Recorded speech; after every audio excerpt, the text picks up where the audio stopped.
For me, in my own business, I asked this question the other day. I'm so curious to get your thoughts on this. For the longest time, when I got into business, I was, a younger guy, 21. I'm like, okay, very coachable. Tell me, what do I got to do? I'm a coachable guy. What do I got to do? I'm a coachable guy, super coachable. I want to make money. I'm sick and tired of being broke. My dad's at the 99 cents. Too many heart attacks. I want to get out of this. So I'm like, hey, Patrick, basic stuff. When you're doing business and you're talking to rich people at Morgan Stanley, Dean Witter, never talk religion, never talk politics, never talk sex. Just don't talk about those three things. I said, okay, guess what? Never talk politics, never talk religion, never talk sex. No problem. We're going to business. So what do you think about the political climate today, Patrick, David? Oh, what do you think? Well, I think this is, but what do you think, Patrick? I don't know, quite frankly, I think I'm trying to figure it out for myself right now, but we'll see what's going to happen, like, whatever way you're deflecting and you kind of go on your phone. Hey, what do you think about God? What is your opinion on Islam or Muslim? Well, for me, you deflect that. Eventually you're sitting there, you're like, the people that I know at that level want to talk about those three topics. Now, sex is maybe off camera and they're kind of having fun with it, but they want to talk about politics and religion. So we, for the longest time, have been silenced, and now the ESG community, all this time they've told us to stay quiet, and they're saying what? They're talking politics, they're talking religion, and they're talking sex. Sex the way through LGBTQ, what's wrong with that? What's wrong with it? It's normal, it's normal, it's normal. No, it's not normal. Well, listen, you guys shouldn't talk about politics and sex and religion, you shouldn't be doing that. And then you see this one, during COVID, one pastor, Australia, a Syrian man, I don't know what his name is, Vinny, what's his name? The Syrian pastor, priest from Australia. And he was fighting all the anti-COVID guidelines, and his stuff is going viral, he's doing this. And you've seen these messages. Some of the people that stood up, they stood up because they feared God, okay? And for you, with your life, it's been interesting watching you go through your evolution of your faith. Pre-2022, former atheist, couple of the things you've said in the past, God isn't real because you can't prove it. Okay, kind of like, that was more the Malcolm X argument, right? Bad things happen to good people and good things happen to bad people far too often for God to exist. I'm the center of my universe. That's pre-2020. Then gradually you start talking about Christianity and, in 2020 you made a video announcing that you were wrong about what you had said previously about God, right? Now you start saying people who are atheists are angry, bad energy people, and I don't want to be on that team anymore. And even if God is not real, the world is a better place if people do believe in God. I know God is real because there's so much evil in the world that there has to be an equal and opposite force. The devil can't exist if God does not. And if you look at the world today, it is very obvious that the devil does not exist. And I'll go to the last one here with Muslim. Quotes from you. Christians don't have a religion anymore because they tolerate everything and stand for nothing. And by the way, I actually agree with you, the fact that they're tolerating way too much. Islam is the last religion on the planet. God is something to be feared, respected, and to prove yourself to, which means you got to earn his right. It's hey, I want to earn your right and your respect, right? How did you go, if you don't mind talking about your own evolution? Because us as men, if you knew me at 25 years old, you probably would have liked to party with me. I was a selfish guy. I was a guy you would have thought I was, right? And we go through this phase of where the selfishness kind of comes down a little bit. You still need to be selfish because you need to be driven, but to the point where you're like, listen, man, I got to really do something. And then somehow, some way, God enters. What's been your evolution of your faith, and where are you at today? I think it's third law, equal and opposite force. What you just said there is absolutely true. There has been equal and opposite force to all the evil in the world. And the equal and opposite force to all that evil has to be God. And I've talked about this at length, even with atheists. And I try and say that regardless of whether you're an atheist or not, you're thinking of God as a man in the sky, but you need to think of God as a concept as a whole. And once you do that, it's impossible to accept that he doesn't exist, right? I said to the atheists, I said, let's say there was 2 islands. You're shipwrecked, right? And there's 2 islands. Both of them are full of savages. On one island, you and your friend are shipwrecked. On one island, your friend goes and he crashes and they kill him and they eat him. And you go to another island and they want to kill you and eat you, but they don't because it's against their religion. Did God save your life? Who cares? Who doesn't even know the name of their God? But their God said, don't kill shipwrecked survivors. And now you're alive. So their God saved your life. The concept of God in and of itself saved your life. You owe God just for the concept of it, the idea of it. So even the idea of opposing evil as a whole is a belief in God. So you're either an evil person or you believe in God in some regard. And then once I understood that there had to be an equal and opposite force, I was raised Christian. I live in a Christian nation. Romania is actually, I think, the second or third most Christian country on earth. It's a very Christian country here. There's churches everywhere. They strongly believe. And that's where I began my journey, but I always had a very healthy respect for Islam because I understand that to a degree, to have a religion at all, you have to have an intolerance, to a degree. Because without an intolerance, you don't have rules. You don't have laws. You don't have any, like you said, you have to earn God's respect. If you're a religion which is tolerant of everything, then you don't have to earn God's respect. You can be a bad person and do bad things. God loves me, so it's fine. Well, no, it's not, because that's not the point of the religion. So then you extrapolate that out, and I was sitting and thinking, well, what's the primary function of a religion? And the primary function of a religion, I don't believe is the religion exists so I can live forever. I mean, that's a nice thought. But I think on a macro level, the primary objective of a religion is to restore and contain some degree of traditional value within the society. How do you judge, let me change the way I worded that. How do you judge the success of a religion? I don't think you can judge it by the number of people who join it, because there's lots of people who are Catholic who don't act Catholic. They don't act in any way particularly Christian. Anyone can say they're something. You can walk into a strip club and everyone says they're Christian. It doesn't mean anything, right? So how do you judge the success of a religion? Well, I like to think the best way to judge the success of a religion is how successful is it at fighting evil?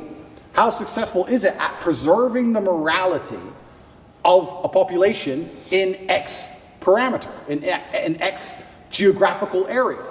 So when you look at it from that way, you can't say that Islam isn't the most successful religion on earth. It's the most successful in regards to opposing evil. It's the most successful in regards to opposing its differing viewpoints. It's the most successful in regards to having people act within the limits and the confines of what it finds to be moral and good to God. It's the most adhered to. It's the most feared. It's the most respected in most forms. And then also I'd like to think... I would say it's the most feared. Yeah, it's the most feared. But what is respect without fear? Do we respect men we don't fear? If there's a man who could do absolutely nothing to you on any level at all, you might be nice to him, sure, because we're not bad people. But would you really respect him? If you could take his chick in front of his face, set his car on fire, and he wouldn't do a thing, you wouldn't respect him. You might be nice to him because we're not bullies, but you wouldn't respect him. Respect and fear are linked. They're not always the same thing, and you can maybe have fear without respect, but it's very hard to have respect without fear. And also, I heard someone say once that we see the world as we see ourselves. If you're a thief, you think everyone's a thief. If you're a liar, you think everyone's a liar. And I kind of agree with that. I understood that. I also like to think we see religion as we see ourselves. I like to see myself as a person whose respect you have to earn. I like to see myself as a person who has strong, rigid boundaries. I like to see myself as a person who will stand up and say, no, that's wrong. I like to see myself as a person who's not afraid of being shamed by whatever community for saying, I don't agree with that particular ideal. I like seeing myself that way. So if I'm going to see myself that way, then I'm going to naturally align with a religion that operates within that form. So when I say Islam is the last religion on earth, I say it because it seems to be the only one who will stand up and say, no, we don't care. No, that's not what the book says. No. I was raised Christian, and Muslims as a whole, we have no problems with Christians. None at all. I don't want anyone to think I'm anti-Christian, like I dislike Christians. We don't have a problem with Christians. We believe in a lot of the same things. We believe in Jesus. We put more respect on the name of Jesus than most Christians do. I just don't like the idea of people saying they're a Christian and saying, but because I'm a Christian, I can do whatever I want and throw all the rules away and none of it matters. Because once you have that level of tolerance, you no longer have a religion. Islam seems to be the last religion left with parameters. If you don't have parameters, you don't have a religion at all. So the closer I found myself to God, the closer I found myself to Islam. That's just how it ended. And Andrew, speaking of fear, one could argue that Islam these days, certainly in the last 20 years with the war on terror, they've also been the most vilified.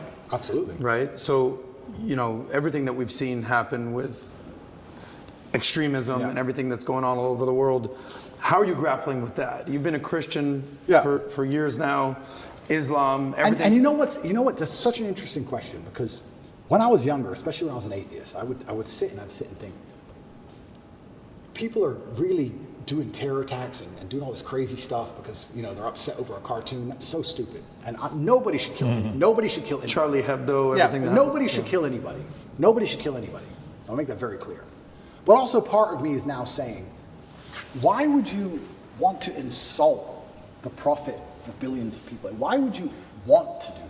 I don't even want to make the argument against free speech. I'm not even saying you couldn't be allowed to. This is a sensitive subject. I'm just saying, what kind of person wakes up and thinks, I want to do that? I don't know. I just don't think that's a healthy mindset. Like when I see these Satanists, and they're, especially in America, and they're doing, let's keep it on Christianity, these Satanists, and they're dressing up Jesus as gay and all this stuff, like, that's not done in any kind of good faith. There's no good reason to do that. That's done with genuinely malicious intention. And what kind of people want to do that? And then the answer by extension is, I thought America was a Christian country. So how can you have a Christian country where the prophets of the religion are mocked to the highest possible levels within the confines of the country, and it's promoted? Is that a Christian country? Doesn't seem like a Christian country to me. I don't think the same thing would happen with Islam in Saudi Arabia. I can't imagine that happening. So how can you say we're a Christian country, but everyone's mocking our God on the streets? Ha ha ha. It's on Netflix. Ha ha ha. That's not a Christian country to me. So if you're not a Christian country, then where's the religion? The religion's supposed to enforce certain boundaries. You're supposed to at least show it respect, you know? And it's also kind of interesting because in Christian countries, there's more respect for Islam than there is for Christianity. In a Christian country, name one. They still don't do it with the Islamic Prophet. Why do you think that is? It's too much smoke. It's just not worth the heat.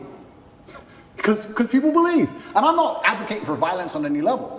I'm saying that even these degenerates who are trying to destroy people's belief in God, like we've discussed earlier, because they don't want you to have any baseline morality. If you believe in God, there are commandments, yes and no. That baseline morality prevents you being an absolute slave. So they're trying to destroy it. But even those degenerates who are trying to mock and disgrace God, understand there's a point where it just backfires and, ooh, this is smoke. And they don't want the smoke. And shouldn't God be feared? I'm scared of God. It's the only thing I fear. I fear God. They can put me in jail. I know I'm telling the truth. God's on my side. I fear God. So God should be feared. So once again, does anybody fear the Christian God? I haven't seen anybody scared of him in a long time. And it's kind of crazy because it's very interesting. The mass migration and all these things are leftist policies, but then also Islam is the most right-wing religion on earth. It's kind of very interesting. I grew up in England, and I grew up in Luton, which is a town which is mainly Muslims.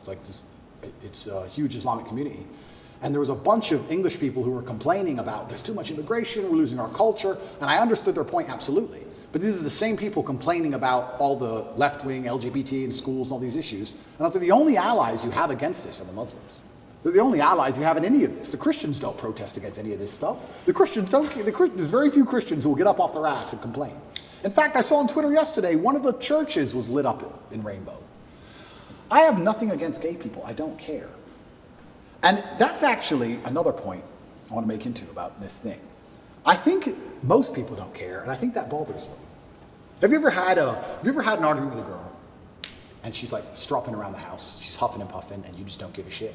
So she has to keep upping the ante till you eventually go, what's the problem? Because she tried the low-level stuff, and you didn't care. I kind of feel like this has a remnants of that. I'm gay, cool. I want to get married. Fine. I want to wave my dick in your kid's face. Whoa, whoa, whoa, whoa, whoa. It's like, whoa, whoa, whoa, whoa.